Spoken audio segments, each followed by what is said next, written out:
Hello മുത്തുമണീസ്, എൻ്റെ ഒരു പുതിയൊരു വ്ളോഗിലേക്ക് എല്ലാവർക്കും സ്വാഗതം. അന്നേരം നമ്മുടെ ഇന്നത്തെ വ്ളോഗ് എന്താണെന്ന് വെച്ച് കഴിഞ്ഞാൽ, ഇന്ന് ഞാൻ ഭയങ്കര ടെൻഷനായ ഒരു ദിവസമാണ് കേട്ടോ. എന്താണെന്ന് വെച്ച് കഴിഞ്ഞാൽ എൻ്റെ ലേണേഴ്സ് ദിവസമാണ് ഇന്ന്. എന്താണെന്ന് വെച്ചാൽ, എനിക്കിതുവരെ ലൈസൻസ് ഇല്ല ഗൈസ്. നിങ്ങൾ ആരോടും പറയണ്ട. കാരണം എന്തെന്ന് വെച്ച് കഴിഞ്ഞാൽ, ലൈസൻസ് ഇല്ലാതെ ഞാൻ വണ്ടി ഓടിക്കും. അത് ശിക്ഷാർഹമാണെന്ന് അറിയാം. പക്ഷേ എന്നാലും നമ്മൾ അധികം അപകടകരമായ സിറ്റുവേഷനിലൂടെയൊന്നും ഓടിക്കാത്തത് കൊണ്ട് ഇങ്ങനെ കൈമുട്ടി പോവുകയാണ് കേട്ടോ. അന്നേരം ഇന്ന് എനിക്ക് ലേണേഴ്സ് ഡേ ആയിരുന്നു കേട്ടോ. അന്നേരം ഞാൻ വിചാരിച്ചു എന്നാൽ ഒരു വ്ളോഗ് എടുത്ത് കളയാമെന്ന് വിചാരിച്ചു. ഞാൻ എൻ്റെ വീട്ടിലായിരുന്നു കേട്ടോ. അന്നേരം ഞാൻ രാവിലെ എണീച്ച് ചോറൊക്കെ വെക്കാനായിട്ട് അരിയൊക്കെ അടുപ്പിട്ട്, പിന്നെ പച്ചക്കറികൾ കണ്ടപ്പോൾ ഞാൻ വിചാരിച്ച് എന്ത് തോരൻ വെക്കും അല്ലെങ്കിൽ എന്ത് കറി വെക്കും എന്നുള്ള കൺഫ്യൂഷനിൽ നിൽക്കുമായിരുന്നു കേട്ടോ. അങ്ങനെ ഞാൻ ഉറപ്പിച്ച് തോരൻ വെക്കാമെന്ന്. അങ്ങനെ പയറെടുത്ത് നമ്മൾ തോരന് വേണ്ടിയിട്ട് അരിഞ്ഞ് ഇട്ട് തേങ്ങയൊക്കെ ഇട്ട് ഇങ്ങനെ ഞെരടി എടുക്കുകയാണ് കേട്ടോ. ഞങ്ങൾ അങ്ങനെയാണ് ഞാൻ തോരൻ വെക്കുന്നത്. പലരും രീതിക്കാണ് വെക്കുന്നത് കേട്ടോ. ചിലരിങ്ങനെ പയറൊക്കെ ആദ്യം ഇട്ടിട്ട് പിന്നെ തോരൻ്റെ അരച്ച ഉണ്ട അതിന് അരച്ച് വെക്കുന്നവരുണ്ട്. അല്ലാതെ ഇങ്ങനെ ജസ്റ്റ് എന്നെപ്പോലെ ഇങ്ങനെ തിരുമ്മിയിട്ട് ഞെവിടി വെക്കുന്നവരുണ്ട്. അങ്ങനെ പല രീതിക്ക് വെക്കുന്നവരുണ്ട് കേട്ടോ. ഞാനിങ്ങനെ കടുകിട്ട് പൊട്ടിച്ചിട്ട് ഈ ഉപ്പും മഞ്ഞപ്പൊടിയും എല്ലാം കൂടെ ചേർത്ത് നമ്മൾ ഞെവിടി വെച്ച് ആ തോരൻ്റെ ആ മിക്സില്ലേ അത് അതിനകത്തോട്ട് ഇടുകയാണ് കേട്ടോ ചെയ്യുന്നത്. ഞാനിങ്ങനെ ഇത്രയൊക്കെ ചെയ്ത് വന്നപ്പോഴത്തേക്കിനും എൻ്റെ സമയം ഇത്രയായി. ഒന്നാമത് കുറച്ച് ലേറ്റ് ആയിട്ടുണ്ടായിരുന്നു കേട്ടോ എണീക്കാൻ. എൻ്റെ വീട്ടിൽ വന്നു കഴിഞ്ഞാൽ പിന്നെ എനിക്ക് ഉറക്കം ഒരു ഒരു ഒരു ഒരു വികാരമാണ് കേസ്. താമസിച്ച് കിടന്നിട്ട് താമസിച്ച് എണീക്കുക, അതാണ് എൻ്റെ പരിപാടി. അങ്ങനെ ദാണ്ട് ഇതൊക്കെ കഴുകാനുള്ള പാത്രങ്ങളാണ് കേട്ടോ. അങ്ങനെ ദാണ്ട് ഞാൻ ഇടയ്ക്കൂടെ കുഞ്ഞിന് പാൽ കൊടുക്കാൻ പോയ സമയം കൊണ്ട് തോരനിരുന്ന് കരിഞ്ഞു. കാരണം ഗ്യാസ് അമ്മയ്ക്ക് അറിയത്തില്ല. അങ്ങനെ ദാണ്ട് തോരൻ അടിക്കൊന്ന് പിടിച്ചിട്ടുണ്ട്. അന്നേരം ഞാൻ പെട്ടെന്ന് തന്നെ ആ പാത്രത്തിൽ നിന്ന് മാറ്റിയിട്ടുണ്ടായിരുന്നു കേട്ടോ. തോരനുള്ളത് മാറ്റി. പിന്നെ ഞാൻ വിചാരിച്ചു തീയൽ വെക്കാമെന്ന്. തീയലെന്ന് വെച്ചാൽ എനിക്ക് ഏട്ടനാണെങ്കിൽ ഒരു കടയിൽ നിന്ന് ഞങ്ങളുടെ വീടിനടുത്തുള്ള ഒരെണ്ണം തന്നെയാണ്. അന്നേരം ആ പുള്ളിയുടെ കടയിൽ നിന്ന് ഒരു ഊണ് വാങ്ങിച്ചുകൊണ്ട് വന്നു. പക്ഷേ അതിൽ തീയൽ എനിക്ക് ഒരുപാട് ഇഷ്ടപ്പെട്ടു. അതുപോലെ ഒന്ന് വെക്കാമെന്ന് ട്രൈ ചെയ്തതാണ് കേട്ടോ. അതുപോലത്തെ മണവും കാര്യങ്ങളൊക്കെ വന്നെങ്കിലും ടേസ്റ്റ് അത്രയ്ക്ക് അങ്ങോട്ട് ഒത്തില്ല. കാരണം അതിനകത്ത് ആ കടലയൊക്കെ ഇടുന്നുണ്ട് കേട്ടോ. അന്നേരം ആ കടലയൊക്കെ ഇടുന്നത് എന്താ പറയുക, അത് നമ്മൾ ആ സമയത്തിട്ടില്ല. എന്താണെന്ന് വെച്ചാൽ ഞാൻ പോയ സമയത്തൊന്നും കടല വെന്തില്ല. മെയിനായിട്ട് ഇത് ചെയ്യണം എന്നൊരു പ്ലാനിങ് ഇല്ലായിരുന്നു. പ്ലാനിങ് ഉണ്ടായത് നമ്മൾ തലേന്നേ എടുത്ത് കടല എടുത്ത് വെള്ളത്തിൽ ഇട്ട് പെട്ടെന്ന് വെന്തേനെ. പക്ഷേ ഇത് നമ്മൾ വെള്ളത്തിൽ ഇടാത്തതുകൊണ്ട് കടല വേവാൻ ഭയങ്കര താമസമായിരുന്നു. അങ്ങനെ താണ്ടെ ഞാൻ തീയലൊക്കെ വെച്ച്. പക്ഷേ അതിൻ്റെ ഇടയിൽ കൂടെ അന്നേരം മൊത്തത്തിൽ നിങ്ങൾ വിചാരിക്കും വ്ളോഗിൻ്റെ ഇടയിൽ എന്താണ് നിൻ്റെ മുഖം കൊണ്ടെന്ന്. ഞാനെന്ന് വെച്ചാൽ സത്യം പറഞ്ഞാൽ ധൃതിയായിരുന്നു. അതുകൊണ്ട് ബാക്കിയൊന്നും എടുക്കാൻ പറ്റിയില്ല. ഞാൻ ലേണേഴ്സ് ടെസ്റ്റിന് പോയി, ലേണേഴ്സ് എഴുതി. പാസ്സായോ എന്ന് ചോദിച്ചു കഴിഞ്ഞാൽ പാസ്സായി. അന്നേരം അതുകൊണ്ട് ഇങ്ങനെ അങ്ങോട്ട് പോകുന്ന വഴിക്ക് ഞാൻ വണ്ടി ഓടിക്കുമായിരുന്നു. അങ്ങനെ ഇനി ടെസ്റ്റ് എഴുതാതെ വണ്ടി ഓടിച്ചെന്നൊന്നും പറയല്ലേ, നമുക്ക് അങ്ങോട്ടൊക്കെ പോകാൻ. പിന്നെ വിച്ചുവിൻ്റെ കയ്യിലായിരുന്നു ഫോണ്. ഇവനെ വേറെ ആരും ഇല്ല. സംഗീത ചേച്ചി ഉണ്ടായിരുന്നു എൻ്റെ കൂടെ. എന്നാലും ചേച്ചി അയ്യോ വെടിവെച്ച് കൊല്ലല്ലേ, ഹായ് വെടിവെച്ച് കൊല്ലല്ലേ. ചത്തുന്ന്. അന്നേരം അവിടെ പോയി ലേണേഴ്സ് എഴുതി പാസ്സായി. കുഴപ്പമൊന്നും ഇല്ലായിരുന്നു. പക്ഷേ ഇയാളെ വെച്ചുകൊണ്ടാണ് കേട്ടോ ലേണേഴ്സ് എഴുതിയത്. അതുകൊണ്ടാണ് എനിക്ക് ഫോണിൽ വീഡിയോ ഒന്നും എടുക്കാൻ ഒത്തില്ല. ഇയാളുടെ കയ്യിൽ ഫോൺ ഇരിക്കുവാണ്. അന്നേരം പിന്നെ എനിക്ക് വീഡിയോ ഒന്നും എടുക്കാൻ ഒത്തില്ല. അങ്ങനെ ആയിരുന്നു കാര്യങ്ങളൊക്കെ. പിന്നെ വരുന്ന വഴി അമ്പലത്തിൽ കയറി. അമ്പലത്തിൽ നിന്ന് കഞ്ഞി കുടിച്ച് ഊഞ്ഞാലാടി വിച്ചൂട്ടൻ ലഭിച്ച് ഊഞ്ഞാലാടി സ്വാമിയെ കണ്ട്. അങ്ങനെ ഞങ്ങൾ പിന്നെ വീട്ടിൽ വന്നിട്ടുണ്ട്. കച്ചി ഉണ്ടായിരുന്നു. ഞാൻ കച്ചി എല്ലാം ഉണക്കാനിട്ട് എന്നിട്ടാണ് പിന്നെ ഓർത്ത് അയ്യോ വ്ളോഗ് എടുക്കുന്നുണ്ടല്ലോ എന്ന്. പിന്നെ വിചാരിച്ചെന്നാൽ വ്ളോഗിനൊന്ന് എക്സ്പ്ലനേഷൻ കൊടുക്കാം. ഇനി ബാക്കി നമുക്ക് കണ്ടിന്യൂ ആയിട്ട് കാണാം. ഓക്കെ. വിച്ചുമ്മൻ താഴെ ആദിയുടെ വീട്ടിൽ നിന്ന് ആദിയുടെ തോക്ക് എടുത്തുകൊണ്ട് വന്നിട്ട് പിന്നെ എന്നെ ടോ വെക്കുമെന്നൊക്കെ പറഞ്ഞുകൊണ്ടൊക്കെ ഇരിക്കുകയാണ്. പിന്നെ ആദിത്യയും എല്ലാവരും ഉണ്ടായിരുന്നു കേട്ടോ. അന്നേരം ഇവരൊക്കെ പിന്നെ എൻ്റെ വ്ളോഗിൽ സ്ഥിരമായിട്ട് കാണുന്ന ഉള്ള ആൾക്കാരായതുകൊണ്ട് പിന്നെ ഏതാണ്ട് ഞാൻ ഇവിടെ വന്നിട്ട് എനിക്ക് ഒരുമിച്ച് പണിയുണ്ടായിരുന്നു. കാരണം കച്ചി എടുത്ത് വെയിലത്തിടണമായിരുന്നു. ഞാൻ കച്ചി പുഴുങ്ങി വെച്ചിട്ടുണ്ടായിരുന്നു. ഇതെന്തിനാണെന്നൊക്കെ ഞാൻ വഴിയേ പറഞ്ഞുതരാം. അതെന്താണ്, നമ്മൾ കച്ചി എടുത്ത് വെയിലത്തിട്ടേക്കുവാണ് കേട്ടോ. നമ്മൾ പുഴുങ്ങി ഇട്ടിരുന്നതാണ്, സ്റ്റെറിലൈസ് ചെയ്ത് വെച്ചിരുന്ന സാധനമാണ് കേട്ടോ. എന്നിട്ട് ഞാൻ ഇവിടെ മാത്രമല്ല കേട്ടോ, വീടിൻ്റെ മണ്ടയിൽ ഇട്ടിട്ടുണ്ട്. പിന്നെ അതിൻ്റെ ഇടയിൽ കൂടെ ഞാൻ വിചാരിച്ചു എന്നാൽ പോയി മിച്ചർ ഞാൻ വാങ്ങിച്ചുകൊണ്ട് വന്നായിരുന്നു കേട്ടോ. അന്നേരം മിച്ചർ കഴിച്ചുകൊണ്ടിരിക്കുകയാണ് കേട്ടോ. എനിക്കാണെങ്കിൽ മിച്ചർ നേരത്തെ എനിക്ക് ഇഷ്ടമേ അല്ലായിരുന്നു. പക്ഷേ ഇപ്പം മിച്ചർ എനിക്കിഷ്ടമാണ്. അതുകൊണ്ട് ഞാനത് കഴിച്ചുകൊണ്ടിരിക്കുക. അതിനകത്ത് ബൂന്തി ഭയങ്കര ഇഷ്ടമാണ്. അതിൻ്റെ ഇടയിൽ കൂടെ ഞാൻ എൻ്റെ പൊട്ടൊക്കെ ശരിയാക്കുന്നുണ്ട് കേട്ടോ. അങ്ങനെ നമ്മൾ ഒരു കടമ്പ കഴിഞ്ഞിട്ട് വന്നിരിക്കുകയാണ്. ലേണേഴ്സ് എഴുതിയത് എനിക്ക് മൊത്തത്തിൽ പണിയായിരുന്നു. കാരണം കുഞ്ഞ് മെയിനായിട്ട് കിടന്ന് ഭയങ്കര കരച്ചിലായിരുന്നു. അല്ല കരച്ചിലല്ല, അവൻ ഭയങ്കര വാശിയായിരുന്നു. അതുകൊണ്ട് അവനെയും കൊണ്ടാണ് ഞാൻ ലേണേഴ്സ് എഴുതിയത്. അതുകൊണ്ടാണ് എനിക്ക് ഒന്നും വീഡിയോ ഒന്നും എടുക്കാൻ പറ്റിയില്ല. അവൻ്റെ കയ്യിലായിരുന്നു ഫോണ്. അതെല്ലാം നേരത്തെ നിങ്ങൾ കേട്ട് കാണുമല്ലോ. അന്നേരം താണ്ട് ഞാൻ ആ വെന്ത കടല ഞാൻ എടുത്ത് അതിനകത്ത് ഇട്ട്. പക്ഷെ അത് ഇതിനകത്ത് ഉപ്പിട്ടിട്ടില്ലായിരുന്നു കടലയ്ക്കകത്ത്. പിന്നെ അത് മാത്രമല്ല, കറിയുടെ ഒരു ടേസ്റ്റ് കടലയ്ക്കകത്ത് പിടിച്ചില്ല. കടല കറിക്കകത്ത് കിടന്ന് വേണമായിരുന്നു, എന്നാൽ മാത്രമേ ആ ഒരു ടേസ്റ്റ് കിട്ടത്തുള്ളൂ. എന്നാലും കറി നല്ലതായിരുന്നു. കടല ഇടാതായിരുന്നു കുറച്ചുകൂടെ ടേസ്റ്റ് എന്ന് എനിക്ക് തോന്നി കേട്ടോ. മസാലയൊക്കെ ഇട്ട കറിയാണ് കേട്ടോ. ആ കറിയുടെ റെസിപ്പിയൊക്കെ ഞാൻ പിന്നെ വേറെ എന്തെങ്കിലുമൊക്കെ ഇടാം. പിന്നെ ഞാൻ നല്ല ചോറൊക്കെ കഴിക്കുവാണ്. വന്നു മിച്ചർ തിന്നു, പിന്നെ ചോറ് തിന്നാണ് കേട്ടോ.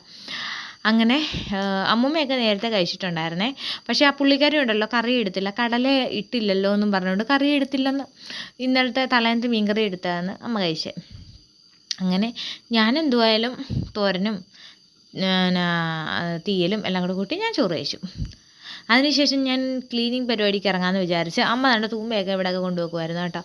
അങ്ങനെ ഞാൻ അതെല്ലാം വൃത്തിയാക്കാമെന്ന് വിചാരിച്ച് അങ്ങനെ അതിനായിട്ട് ഇറങ്ങിയതാണ് കേട്ടോ. ഈ തുണിയിട്ട് മൂടി വെച്ചേക്കുന്നതെന്ന് വെച്ചാൽ കച്ചിയാണേ. നമുക്ക് നമ്മുടെ ബിസിനസ്സിൻ്റെ ആവശ്യത്തിന് വേണ്ടിയിട്ട് നമ്മൾ കച്ചി എടുത്തേക്ക്. അന്നേരം നമുക്ക് വെക്കാൻ വേറെ സ്പേസ് ഇല്ലാത്തതുകൊണ്ട് നമ്മളിവിടാണ് വെക്കുന്നത്. അല്ല അതിനകത്ത് വേറെ ഒന്നും വന്ന് കയറാതൊക്കെ ഇരിക്കാൻ വേണ്ടിയിട്ടാണ് നമ്മൾ ഇത് വെച്ചേക്കുന്നത്. എന്താ, അമ്മയുടെ കയ്യിൽ, അമ്മയുടെ ഒരു പഴയ കയ്യിലാണ് ഞാനെടുത്ത് നൂത്തം കിട്ടേക്കുക കേട്ടോ. അങ്ങനെ ഞാൻ അവിടെ എല്ലാം തൂത്ത് വാരി വൃത്തിയാക്കുവാണേ. എന്നിട്ടെന്ന് വെച്ചാൽ നമുക്ക് എന്താ പറയുക, എൻ്റെ കുറേ നാളത്തെ ആഗ്രഹമായിരുന്നു ലൈസൻസ് എടുക്കണം എന്നുള്ളത്. കാരണം നമ്മളിപ്പോൾ പേടിക്കാതെ നമുക്ക് പോകാമല്ലോ. അല്ലെങ്കിൽ പിന്നെ നമ്മൾ അയ്യോ പോലീസ് അവിടെ ഉണ്ടോ എന്നൊക്കെ നോക്കി പോകണ്ടേ. ഇതാകുമ്പം ലൈസൻസ് ഉണ്ടെങ്കിൽ പിന്നെ നമുക്ക് ഒന്നും പേടിക്കേണ്ട ആവശ്യമില്ല. എനിക്ക് ഒറ്റ ട്രിപ്പിൽ തന്നെ കിട്ടി കേട്ടോ. അതെനിക്ക് ഭയങ്കര സന്തോഷമായിരുന്നു. എൻ്റെ ഹസ്ബൻഡൊക്കെ എന്താ പറഞ്ഞാൽ 5 വട്ടം പോയിട്ടാണ് കിട്ടിയത്. കാരണം ഏട്ടനും അങ്ങനെ ഒരു ഇതൊന്നും ഇല്ലായിരുന്നു. എന്നാ കിട്ടുവാണെങ്കിൽ കിട്ടട്ടെ എന്നുള്ള ഒരു മൈൻഡായിരുന്നു ഏട്ടന് കേട്ടോ. അങ്ങനെ ഞാൻ എന്തുപോലും ഇതെല്ലാം ചെയ്തുകൊണ്ടിരിക്കുന്നുണ്ട്. അമ്പളിപ്പിച്ച് ആദ്യത്തെയൊക്കെ പിന്നെയും വന്നിട്ടുണ്ടായിരുന്നു. അല്ല, ആദ്യത്തെയൊക്കെ ഓൾറെഡി ഇവിടെ തന്നെ ഉണ്ടായിരുന്നു. ഞാനുള്ള ദിവസം ഇവരെ എങ്ങും പോകത്തൊന്നുമില്ല. അവരെ ഇവിടെ തന്നെ ഇങ്ങനെ ചുറ്റിപ്പറ്റി, കാരണം കുഞ്ഞുണ്ടായതുകൊണ്ടാണ് കേട്ടോ, ഇങ്ങനെ ചുറ്റിപ്പറ്റിയൊക്കെ നടക്കും. അന്നേരം അമ്പളിപ്പിച്ച് വന്നിട്ടുണ്ടായിരുന്നു. അങ്ങനെ അമ്പളിപ്പിച്ചൊക്കെ ഇങ്ങനെ കഥയൊക്കെ പറഞ്ഞുകൊണ്ടിരിക്കും. ഞാനിങ്ങനെ കഥയൊക്കെ പറഞ്ഞുകൊണ്ടാണ് തൂക്കുകയും വരികയൊക്കെ ചെയ്യുന്നത്. വിച്ചൂട്ടൻ അതിൻ്റെ ഇടയിൽ കൂടെ ഒരു കമ്പൊക്കെ എടുത്തുകൊണ്ട് വന്നേക്കുവാണ് കേട്ടോ. പിന്നെ ഫ്രണ്ട് തൂത്തിട്ട് ഞാൻ മെയിൻ മുറ്റത്തോട്ട് പോയിട്ടുണ്ട്. അന്നേരം മുറ്റം എന്ന് പറഞ്ഞാൽ ഞങ്ങൾക്ക് നേരത്തെ വലിയ മുറ്റമായിരുന്നു കേട്ടോ. വലിയ മുറ്റം എന്ന് വെച്ചാൽ ഈ ഷെഡ് നിൽക്കുന്നിടമെല്ലാം ഞങ്ങളുടെ മുറ്റമായിരുന്നു. മുറ്റം തൂപ്പാട് വരുമായിരുന്നു കേട്ടോ. അതുകൊണ്ട് തന്നെ ചില സമയത്തൊക്കെ എനിക്ക് ദേഷ്യം വന്നിട്ട് ഞാൻ തൂക്കത്തൊന്നുമില്ലായിരുന്നു. ഈ മഴ, അതായത് ഈ ഞാൻ പറയാം, ഈ ഇല പൊഴിയുന്ന സമയത്തൊക്കെ ഭയങ്കര ഇഷ്ടമാണ് തൂക്കാൻ. കാരണം ഒത്തിരി ഇലയുള്ളപ്പം ഉണങ്ങി കിടക്കുമല്ലേ തറ, അന്നേരം തൂക്കാൻ ഭയങ്കര ഇഷ്ടമാണ്. പക്ഷെ മഴ സമയത്ത് തൂക്കുന്ന കാര്യം ആലോചിക്കുമ്പോഴേ അങ്ങ് എന്തോ പോലെ ആയിരുന്നു കേട്ടോ. അങ്ങനെ എന്തായാലും ഞാൻ തൂത്തോണ്ടൊക്കെ ഇരിക്കുന്നത്. അതിൻ്റെ ഇടയിൽ കൂടി വിച്ചുട്ടനാണെങ്കിൽ അവിടെ ഇങ്ങനെ ഓരോ കല്ലൊക്കെ ഇളക്കാനും പിന്നെ മണ്ണ് തോണ്ടാനും ഒക്കെ പഠിച്ചുകൊണ്ടിരിക്കുകയാണ് കേട്ടോ. കണ്ടോ, കണ്ണിലൊക്കെ ഇട്ട് ഇളക്കിക്കൊണ്ടിരിക്കുകയാണേ. ഇവൻ്റെ ഇങ്ങനത്തെ ഓരോരോ കാട്ടയങ്ങളൊക്കെ കാണുമ്പോൾ ഭയങ്കര രസമാണ് കേട്ടോ. പിന്നെ അതിൻ്റെ ഇടയിൽ കൂടെ വണ്ടി എടുത്തു. എന്നിട്ട് അവൻ പറഞ്ഞാൽ പോലീസാണെന്ന് പറഞ്ഞു. അങ്ങനെ കുറേ കാര്യങ്ങളൊക്കെ. പിന്നെ അതിൻ്റെ ഇടയിൽ കൂടെ അമ്മ ഓട് കൊണ്ടുവന്ന് മുറ്റത്തിട്ടേക്കുമായിരുന്നു. കാരണം ആ സൈഡിന് ഈ ഷെഡിനകത്തായിരുന്നു കച്ചി പുഴുങ്ങി ഇട്ടിരുന്നത് കേട്ടോ. അന്നേരം ഇപ്പം ഇട്ടിട്ടില്ല, കാരണം അതെല്ലാം ഉണക്കിയെടുത്തല്ലോ നമ്മൾ. അന്നേരം ഞാനില്ലായിരുന്നത് കൊണ്ട് ഞാൻ കച്ചി ഇതിനകത്താണ് ഇങ്ങനെ മൊത്തത്തിൽ വിരിച്ചിട്ടിരുന്നത് കേട്ടോ. ഒരു നമ്മുടെ ഷീറ്റ് ഇത് ഗ്രീൻ നെറ്റ് വിരിച്ചിട്ട് അത് മൊത്തം അവിടെ ഇങ്ങനെ വിരിച്ചിട്ടേക്കുമായിരുന്നു. അതുകൊണ്ട് അതുകൊണ്ട് അതിൻ്റെ ഇടയിൽ ഉറുമ്പെന്ന് കോഴിയൊന്നും കയറാതിരിക്കാൻ വേണ്ടിയിട്ട് അമ്മ ഓട് പറക്കി വെച്ചേക്കുമായിരുന്നു കേട്ടോ. അന്നേരം ആ ഓടെല്ലാം ഞാനിങ്ങനെ എടുത്ത് മാറ്റിയിട്ടുണ്ട്. കാരണം നമുക്ക് അവിടെ ഓൾറെഡി അല്ല, ഇനി അതിനകത്ത് നമുക്ക് ആ സൈഡിൽ എന്തെങ്കിലും പരിപാടി ഉണ്ട്, എന്തെങ്കിലും ഈ ഓട് തന്നെ വെച്ച് മറയ്ക്കുകയോ എന്തെങ്കിലും ചെയ്യണം. അല്ലെങ്കിൽ ഇങ്ങനെ പട്ടിയോ അല്ലെങ്കിൽ പൂച്ചയോ എന്തെങ്കിലുമൊക്കെ കയറാൻ അവർക്ക് നല്ല സൗകര്യമാണ്. ഇപ്പം ഇതുപോലല്ല കേട്ടോ. ഇപ്പം നല്ല വലിച്ച് തയ്ച്ച് വെച്ചേക്കുവാണ് കേട്ടോ, സൂപ്പറാക്കിയിട്ട് എൻ്റെ ഏട്ടൻ. അങ്ങനെ ഞാൻ അതെല്ലാം റെഡി ആക്കിയിട്ടുണ്ട്. മുറ്റമൊക്കെ തൂത്ത് വന്നിട്ട് ഞാൻ കയ്യും കാലും ഒക്കെ പോയി കഴുകി, എന്നിട്ട് കയ്യിൽ കുറച്ച് ഡെറ്റോളൊക്കെ എടുത്ത് ഡെറ്റോള് ഞാൻ എന്ത് ചെയ്യാന്ന് വെച്ചാൽ ആ ബക്കറ്റിനകത്ത് തൂക്കുവാണ് കേട്ടോ. എന്തിനാണെന്ന് വെച്ചാൽ കാല് കഴിയില്ല കേട്ടോ. എന്താണെന്ന് വെച്ചാൽ നമ്മൾ നടന്ന് കയറിയൊക്കെ പോകാനുള്ളല്ലേ, ചെരുപ്പിട്ടോണ്ട് അതിൻ്റെ മണ്ടേ കയറി പോകത്തില്ല. വീടിൻ്റെ മണ്ടേ കിടപ്പുണ്ടല്ലോ കച്ചി. അങ്ങനെ ഞാൻ വീടിൻ്റെ മണ്ടേ വന്നിട്ടുണ്ട്. എന്നിട്ട് ഡെറ്റോള് വെച്ച് നമ്മൾ ക്ലീൻ ചെയ്തെടുത്ത ആ ബക്കറ്റിനകത്തോട്ട് കച്ചി എല്ലാം കൂടി ഇങ്ങനെ വാരി ഇടുവാണ് കേട്ടോ. ഇങ്ങനെ കിടന്ന് കഷ്ടപ്പെടുന്നതിൻ്റെ ഫലം ദൈവം എന്തെങ്കിലും തരും എന്നുള്ള പ്രതീക്ഷയിലാണ് കേട്ടോ ഞാൻ എന്നെങ്കിലും ഒരു ദിവസം ഞാൻ രക്ഷപ്പെടും എന്നുള്ളൊരു പ്രതീക്ഷയിലാണ്. ഇപ്പോഴും വലിയ ബുദ്ധിമുട്ട് എന്ന് വെച്ചാൽ നമുക്ക് ആഹാരത്തിനും വസ്ത്രത്തിനും ഒന്നും ഒരു ബുദ്ധിമുട്ടും ഇല്ല. പക്ഷേ എന്നാലും നമുക്ക് കുറച്ച് നമ്മൾ വെറുതെ ഇങ്ങനെ ഇരിക്കാൻ പാടില്ലല്ലോ, എന്തെങ്കിലുമൊക്കെ ചെയ്തുകൊണ്ടേ ഇരിക്കണം. കാരണം ചെയ്യാതിരുന്ന് കഴിഞ്ഞാൽ മടിയന്മാരായിപ്പോയി. ഞാൻ ഇപ്പം തന്നെ ഒരു മടിച്ചിയാണ്. ഞാൻ പിഴിഞ്ഞ് നോക്കിയെന്ന് വെച്ചാൽ എൻ്റെ വെള്ളത്തിൻ്റെ പരുവം കറക്റ്റാണോ എന്നറിയാൻ വേണ്ടിയിട്ട് നോക്കിയതാണ് കേട്ടോ. ഇത് സത്യം പറഞ്ഞാൽ നല്ല പണിയുള്ള പരിപാടി തന്നെയാണ്. നമ്മൾ നല്ല ക്ലീനാക്കിയൊക്കെ എടുക്കണം. കറക്റ്റായിട്ട് ആയില്ലെങ്കിൽ നമുക്ക് നല്ല പണിയും കിട്ടും. അങ്ങനെയൊക്കെയാണ് കേട്ടോ. അങ്ങനെ ഞാൻ ദാണ്ടെ കച്ചിയെല്ലാം കൂടെ വാരിക്കൂട്ടി ആ ബക്കറ്റ് നിറച്ചിട്ടുണ്ട് കേട്ടോ. എന്നിട്ട് അത് കൊണ്ടുവന്ന് നമ്മൾ ഇവിടെ പെരയ്ക്കകത്ത് കൊണ്ടുവച്ചായിരുന്നു കേട്ടോ. അതിൻ്റെ ഇടയിൽ കൂടെ ഈ ഇതിൻ്റെ കമ്പ് വന്നിങ്ങനെ കാലിൽ കൂടെ ഇഴഞ്ഞപ്പോൾ ഞാൻ പേടിച്ചു പോയി. അയ്യോ, എന്നെക്കാട്ടിലും ഉണ്ടല്ലോ എൻ്റെ വയറ്. നമുക്ക് കുടവണ്ടി ചാടിയിട്ടുണ്ട്. നല്ലപോലെ കുറയ്ക്കണം എന്നൊക്കെ ആഗ്രഹമുണ്ട് ഗൈസ്. കുറയ്ക്കണം. ഇനി ആഗ്രഹിച്ചാൽ പോരാ, നടക്കണം. എന്തായാലും നമുക്കൊരു ന്യൂ ഇയർ നമുക്കൊരു പ്രതിജ്ഞയൊക്കെ എടുക്കാം എന്നൊക്കെയാണ് പ്ലാനിങ് കേട്ടോ. അങ്ങനെ ഞാൻ നമ്മുടെ വീടിൻ്റെ മണ്ടയിൽ നിന്ന് ഞാൻ ഇത് എടുത്തോണ്ട് പോയി കേട്ടോ. താഴെ വീട്ടിൽ വെക്കാൻ വേണ്ടി പോയതാണ്. എന്നിട്ട് അവിടെ നിന്ന് ഞാൻ ഇനി വേറെ പാത്രം എടുത്തുകൊണ്ട് വരും. കാരണം കച്ചി തീർന്നിട്ടില്ല, ഒത്തിരി കച്ചി ഉണ്ടായിരുന്നു കേട്ടോ. ഞാൻ ഒരു 2 ട്രിപ്പ് പുഴുങ്ങിയ കച്ചിയാണ് കാണുന്നത്. 2 ട്രിപ്പല്ല, 4 ട്രിപ്പ്. അതായത് 2 ട്രിപ്പ് വെള്ളത്തിലിട്ടു, 4 ട്രിപ്പ് പുഴുങ്ങിയെടുത്തു. കാരണം നമുക്ക് അത്ര വലിയ പാത്രം ഇല്ല കേട്ടോ. അത്യാവശ്യം ഒരു മീഡിയം സൈസ് പാത്രമാണ് എൻ്റെ കയ്യിലുള്ളത്, ചരുവം. അതുകൊണ്ട് നമുക്ക് ഒരുപാട് ഇങ്ങനെ ഒരുപാടിട്ട് പുഴുങ്ങിയെടുക്കാനായിട്ട് പറ്റത്തില്ല. അതുകൊണ്ടാണ് കേട്ടോ. അങ്ങനെ ഞാൻ കൊട്ടയും കൊണ്ട് വന്നായിരുന്നു. ഇത് ഏട്ടൻ കൊണ്ടുവന്ന കൊട്ടയാണ്. എന്നിട്ട് പണിയെടുത്ത് ക്ഷീണിച്ച് തളർന്നു വന്നിരിക്കുകയാണ്, വീർത്തിരിക്കുന്ന അത് നിങ്ങളെ കാണിച്ചു തരാണ് കേട്ടോ. കച്ചിയെല്ലാം എടുത്തുകൊണ്ട് വന്നിട്ടുണ്ട്. പെരയ്ക്കാൻ ഒന്നും നോക്കണ്ട, കാരണം അവിടെ എല്ലാം എൻ്റെ മോൻ്റെ കലാവിരുതുകളാണ്. എല്ലാം വലിച്ചു വരിയിട്ടേക്കുമായിരിക്കും. അതുകൊണ്ടാണ് പെരയ്ക്കാൻ ഒന്നും കാണിക്കാത്തത്. പിന്നെ ഞാനും എൻ്റെ മോനും കൂടെ കടയിലോട്ട് പോവാണ്. അതിൻ്റെ ഇടയിൽ കൂടെ അവൻ്റെ കുറച്ച് സ്നേഹപ്രകടനമൊക്കെയാണ് നിങ്ങളീ കാണുന്നത്. ഇങ്ങനെ സ്നേഹിച്ച് കഴിഞ്ഞാൽ ഭയങ്കര സ്നേഹമാണ് കേട്ടോ. അയ്യോ, ക്യാമറ കണ്ടു കഴിഞ്ഞാൽ പിന്നെ ഒട്ടും പറയുകയും വേണ്ട. ഭയങ്കര ചിരിയും കളിയൊക്കെയാണ് കേട്ടോ. കണ്ട ക്യാമറ നോക്കിയാണെങ്കിൽ ചക്കരയുമ്മയൊക്കെ തരുവാണ് കേട്ടോ. ഞാൻ പറഞ്ഞ അമ്മയ്ക്കൊരു ഉമ്മ താമോനെ എന്നൊക്കെ പറഞ്ഞപ്പോഴത്തേക്കിനും അങ്ങനെ ഞങ്ങൾ ഉമ്മയൊക്കെ കൊടുത്തിട്ട് കടയിൽ പോയി. കടയിൽ നിന്ന് ഞങ്ങൾ കൊതുകുതിരിയാണ് മെയിനായിട്ട് വാങ്ങിക്കാൻ പോയത്. കാരണം ഇവിടെ ഭയങ്കര കൊതുക് ശല്യമാടാ. കാരണം ഇവിടെ ഈ ഇതായതുകൊണ്ടേ, തോട്ടമല്ലേ, അതുകൊണ്ട് ഭയങ്കര കൊതുക് ശല്യമാണ്. അങ്ങനെ സന്ധ്യ ആയിട്ടുണ്ട്. സന്ധ്യ ആയപ്പോഴത്തേക്കിനും അമ്മൂമ്മ വിളക്ക് കത്തിച്ചു. നാമമൊക്കെ ജപിക്കും കേട്ടോ. ഞാൻ നേരത്തെ ഇവിടെ പണ്ടൊക്കെ ഈ ശീലം ഉണ്ടായിരുന്നു. പിന്നെ ഈ പഴയ വീട് പൊളിച്ചപ്പോഴത്തേക്കിന് ഇതങ്ങ് നിർത്തിയായിരുന്നു കേട്ടോ, വിളക്ക് കത്തിയിട്ടൊക്കെ. ഇപ്പോൾ പിന്നെ ഞാൻ തുടങ്ങി. ഞാൻ പറഞ്ഞ അമ്മ വിളക്ക് കത്തിക്കണം, വിളക്ക് കത്തിക്കാതിരുന്നാൽ ശരിയാവത്തില്ല. ഒരു നമ്മുടെ വീടിനൊരു തെളിച്ചം വേണമെങ്കിൽ വിളക്ക് കത്തിക്കണമെന്ന് എനിക്ക് തോന്നി. അങ്ങനെ ഞാൻ ഒരു വിളക്കും തിരി എണ്ണയെല്ലാം വാങ്ങിച്ചുകൊണ്ട് കൊടുത്ത് അമ്മൂമ്മയാണ് മിക്കപ്പോഴും കത്തിക്കുന്നത്. ഞാൻ ഇവിടെ വന്നിട്ട് പിന്നെ ഇവൻ്റെ പുറകിലുള്ള ഓട്ടോ ഒക്കെ ആയിരിക്കും ചിലപ്പോഴൊക്കെ. പിന്നെ അല്ലാത്ത സമയങ്ങളിൽ ഞാനും കത്തിക്കാറുണ്ട്. നാമമൊക്കെ ജപിക്കാം. അമ്മ നാമം ജപിച്ച സമയത്ത് ഞാൻ വേറെ എന്തോ ഇവന് ചോറ് കൊടുത്തോണ്ടിരിക്കുകയായിരുന്നു. അതുകൊണ്ട് ഞാൻ നാമം ജപിച്ച് എനിക്ക് എടുക്കാവത്തില്ല കേട്ടോ. അങ്ങനെ ഞാൻ അവന് മുട്ട പൊരിച്ചുകൊണ്ടിരിക്കുന്നത്. ഈ മുട്ട പൊരിച്ചിട്ടാണ് ഞാൻ ചോറ് കൊടുത്തത് കേട്ടോ.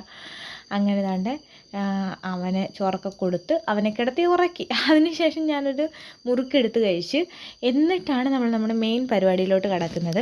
എന്താണെന്ന് വെച്ചാൽ മഷ്റൂം ഫാമിംഗ് ആണ് എൻ്റെ പരിപാടി ഗൈസ്. എന്ന് വെച്ചാൽ കുമിള് കൃഷിയാണ് കേട്ടോ. എനിക്ക് ഭയങ്കര ഇഷ്ടപ്പെട്ട് ചെയ്യുന്നൊരു കാര്യമാണ്.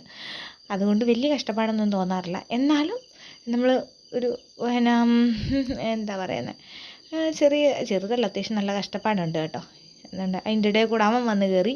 പിന്നെ അവനെ ഓടിച്ച് കളഞ്ഞിട്ട് പിന്നെയും അവിടെ ഒന്നേന്ന് പറഞ്ഞ് തുടയ്ക്കേണ്ട അവസ്ഥ വന്നു കേട്ടോ. ഈ ചെറുക്കൻ്റെ കാര്യം ഇത് എന്ത് വെച്ചാൽ തുടയ്ക്കുന്നതെന്ന് വെച്ചാൽ ഡെറ്റോൾ വെള്ളം വെച്ചാണ് തുടയ്ക്കുന്നത്. നമ്മൾ ഇത് കഴിഞ്ഞ വട്ടം യൂസ് ചെയ്ത, അതായത് കഴിഞ്ഞ വട്ടം നമ്മളിങ്ങനെ ബെഡ് കെട്ടണൊക്കെ ആയിട്ട് യൂസ് ചെയ്ത സാധനം തന്നെയാണ് കേട്ടോ. ഏതാ ഈ തറയിട്ടേക്കുന്ന ടാർപ്പ. പിന്നെ ഇതെല്ലാം നമ്മൾ സ്റ്റെറിലൈസ് ചെയ്ത് വെച്ചേക്കുന്ന സാധനമാണ്. അതുകൊണ്ട് അതിനി സ്റ്റെറിലൈസ് ചെയ്യേണ്ട. ഞാനിത് 2 ദിവസം മുന്നേ തന്നെ കെട്ടണം എന്നുള്ളൊരു പ്ലാനിങ് ചെയ്യണം. പക്ഷേ എനിക്ക് അന്ന് കെട്ടാൻ പറ്റിയില്ല, അന്ന് കച്ചി ഉണങ്ങിയിട്ടില്ലായിരുന്നു കേട്ടോ. പിന്നെ ഞാനിത് ഇന്ന് ഉണങ്ങിയപ്പം പിന്നെ ഞാനിത് എടുത്ത് സൂക്ഷിച്ച് വെച്ചിരുന്നു. പിന്നെ ഉണങ്ങി കഴിയുമ്പോഴത്തേക്കിനെ എടുത്താൽ മതിയല്ലോ എന്ന് വിചാരിച്ചു കേട്ടോ. പിന്നെ കച്ചിയെല്ലാം കൂടെ വാരിയിടുവാണ് കേട്ടോ. അങ്ങനെ കച്ചിയെല്ലാം വാരിയിട്ടിട്ടുണ്ട്. അതിനകത്തോട്ട് നമ്മൾ ഈ കാൽസ്യം കാർബണേറ്റ് ഇട്ട് കൊടുക്കണം കേട്ടോ. അങ്ങനെ ഇതിട്ട് കൊടുക്കണം. ഇതെന്തിനാണെന്ന് വെച്ച് കഴിഞ്ഞാൽ നമ്മുടെ വൈക്കോലിനകത്ത് നല്ലപോലെ നമ്മുടെ ഈ മഷ്റൂമിൻ്റെ വിത്ത് നല്ലപോലെ വളരാൻ വേണ്ടിയിട്ടും അതുപോലെ നമ്മുടെ ഈ കച്ചിക്കകത്ത് എന്തെങ്കിലുമൊക്കെ ബാക്ടീരിയാസൊക്കെ ഉണ്ടെങ്കിൽ അതൊക്കെ ചത്തുപോട്ടെ എന്ന് വിചാരിച്ചിട്ടാണ് നമ്മൾ ഈ സാധനം ഇടുന്നത്. പിന്നെ ഇതിനൊരു ചെറിയ അളവൊക്കെ ഉണ്ട് കേട്ടോ. ഇത് പിന്നെ എനിക്ക് ഏകദേശം ഒരു കൈക്കണക്ക് അറിയാവുന്നതുകൊണ്ട് ഞാൻ അങ്ങനെ ഇടുവാണേ.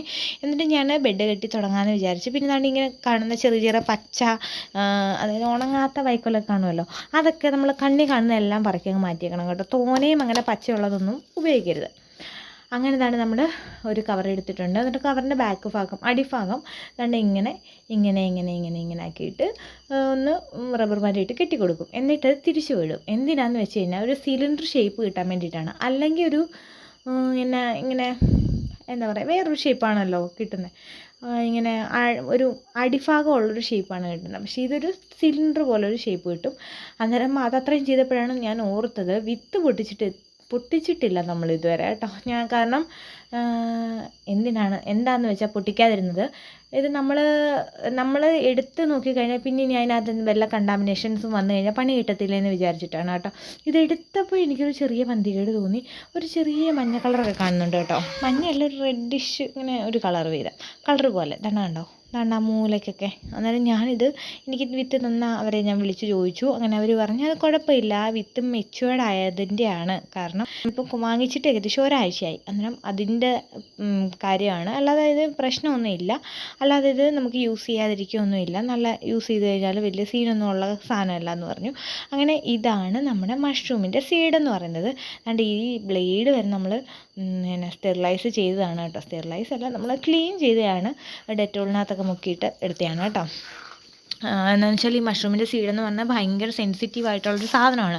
കാരണം ഇതൊരു ഫംഗസ് ആണല്ലോ.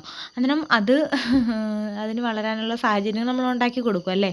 അതിനകത്ത് വേറെ എന്തെങ്കിലും വൈറസ് കയറി കഴിഞ്ഞാൽ, എന്തെങ്കിലും ബാക്ടീരിയാസ് കയറി കഴിഞ്ഞാൽ പണി കിട്ടും കേട്ടോ. വൈറസ് അല്ല, ബാക്ടീരിയ. ഓക്കെ, ഇതൊക്കെ ചെയ്തുകൊണ്ടിരിക്കുന്നതിൻ്റെ ഇടയിൽ ഞാനൊരു കാര്യം പറയാം. ഇതിപ്പോൾ ഞാൻ ഇങ്ങനെ ചെയ്യുന്നതല്ലേ നിങ്ങൾ കണ്ടുകൊണ്ടിരിക്കുന്നത്. ഇതിൻ്റെ ഇടയിൽ വലിയൊരു സംഭവം നടന്നടാ. എൻ്റെ മൈൻഡ് മൊത്തത്തിൽ ഡൈവേർട്ടായിപ്പോയി. ഞാനിങ്ങനെ ആ കട്ടളപ്പടിയിൽ ഇരുന്നല്ലേ ഇത് കെട്ടിക്കൊണ്ടിരിക്കുന്നത്. കട്ടളപ്പടിയുടെ സൈഡിൽ കൂടെ ഒരു പാമ്പ് പോയി മക്കളെ. അതായത് ഞാൻ നിങ്ങളെ കാണിച്ചിട്ടുണ്ട്.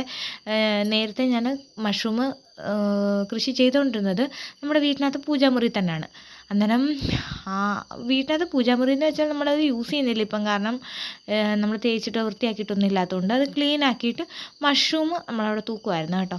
അന്നേരം അത് ഇപ്പം ചെയ്യുന്നില്ല. കാരണം അതിൻ്റെ ഇത് കഴിഞ്ഞപ്പോഴത്തേക്കും നമ്മൾ എന്ത് ചെയ്തു, അതെല്ലാം പറക്കി മാറ്റിയിട്ട് അത് വെറുതെ ഇട്ടേക്കുമായിരുന്നു മുറി. അതുകൊണ്ട് ആ മുറിയിലോട്ട് നമ്മളങ്ങനെ ശ്രദ്ധിക്കുന്നില്ലായിരുന്നു. ആ മുറിയിൽ ഓൾറെഡി ഒരു തണുപ്പുമാണ്, ഇരുട്ടുമാണ്. അതിനകത്ത് കയറിയിരുന്ന മക്കളെ ഒരു ശംഖുവരനല്ലേ, അതെ ശംഖുവരൻ, ഇങ്ങനെ വരയൊക്കെ ഉള്ളൊരു സാധനം. എൻ്റെ മുന്നേ എൻ്റെ ജീവൻ അങ്ങ് പോയി സത്യം പറഞ്ഞാൽ. കാരണം മെയിനായിട്ട് ഞാൻ ആദ്യം വിചാരിച്ചു അതിനെ എടുത്ത് തോണ്ടി വെളിയിൽ കളയാമെന്നൊക്കെ വിചാരിച്ചു. അങ്ങനെ തോണ്ടി വെളിയിലൊന്നും കളഞ്ഞിട്ട് പുള്ളിക്കാരൻ പോകുന്നില്ല മക്കളെ. കാരണം നമ്മളെ കൊത്താനായിട്ട് ഇങ്ങനെ തലയൊക്കെ പൊക്കി വരുവാണ്. അത് നൊന്താലേ അത് കൊത്തത്തോളം എന്നാണ് എല്ലാവരും പറഞ്ഞത്. ഏട്ടനെയൊക്കെ വിളിച്ച് അപ്പുറത്തെ ആൾക്കാരെയൊക്കെ വിളിച്ച് അപ്പുറത്തെ അവരെ വിളിച്ചപ്പം മാമൻ അവിടെ ഇല്ലായിരുന്നു. പിന്നെ എന്ത് ചെയ്യാൻ പറ്റും, നമുക്ക് പിന്നെ വേറൊന്നും ചെയ്യാൻ പറ്റത്തില്ലല്ലോ. അതുകൊണ്ട് ഞാൻ തന്നെ അതിനെ തല്ലിക്കൊന്നു. എനിക്ക് സത്യം പറഞ്ഞാൽ ഭയങ്കര വിഷമമായി. എൻ്റെ കൈയൊക്കെ കിലുകിലാ വിറയ്ക്കും. ഞാൻ കിടന്ന് കരയുമായിരുന്നു. കാരണം എനിക്ക് അത്രത്തോളം ഭയങ്കര വിഷമമായിപ്പോയി. നമ്മളാണ്ട് ഇത്രയും ബെഡ് കെട്ടി കഴിഞ്ഞപ്പോഴാണ് ഈ സാധനത്തിനെ കണ്ടത്. അവിടുത്തെ ആ കോലാഹലമൊക്കെ കണ്ടോ, ഇതെല്ലാം അതിനെ തല്ലിക്കൊന്നതിൻ്റെ ഒരു ഭാഗമാണ്. എനിക്ക് ഭയങ്കര വിഷമമായിപ്പോയി. ഞാൻ ഇതുവരെ ഒരു ജീവികളെയും കൊന്നിട്ടില്ല മനഃപൂർവ്വം. എന്നുവെച്ചാൽ ഇങ്ങനെയുള്ള ജീവികളൊന്നും, കൊതുകിനെയൊക്കെ കൊല്ലും. അങ്ങനെ എനിക്ക് ഭയങ്കര വിഷമമുള്ളൊരു എൻഡിങ്ങോടാണ് ഇന്നത്തെ ദിവസം അവസാനിച്ചത്. അതോടെ ബെഡ് കെട്ടൽ ഇത്രയും നേരത്തോടെ അവസാനിപ്പിച്ച് ബാക്കി പിറ്റേന്നാണ് കെട്ടിയത്. എന്നാൽ ഇന്നത്തെ വീഡിയോ ഇത്രയേ ഉള്ളൂ. ഹാപ്പി ആയിട്ട് തുടങ്ങിയിട്ട് ഒരു ചെറിയൊരു ഭയത്തോടെയും വിഷമത്തോടെയൊക്കെ അവസാനിച്ചൊരു നല്ലൊരു